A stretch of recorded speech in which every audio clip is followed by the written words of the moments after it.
హోళీ రంగుల పున్నమి హోళీలో ధరణి నీలి ఎరుపు పసుపు పచ్చ రంగులతో నిండు ముత్తైదువులా కనపడుతుందా?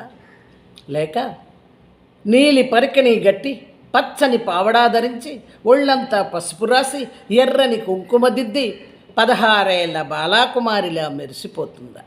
లేక పచ్చని కోకగట్టి కొప్పున బంతెపూలెట్టి ఎర్రని కుంకుమ నుదుటను దిద్ది నీలి నీలి కళ్ళతో నాయుడు రాక కోసం ఎదురు చూసే అమాయకపు ఎంకిలా ఉందా?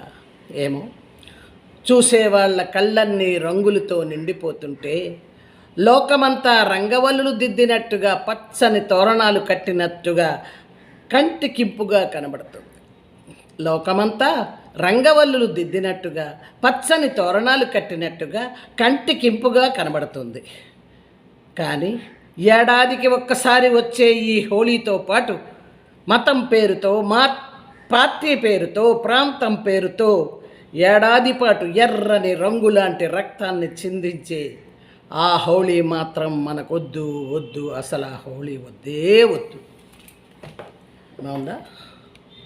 నచ్చితే షేర్ చేయండి, లైక్ చేయండి, ఫార్వర్డ్ చేయండి.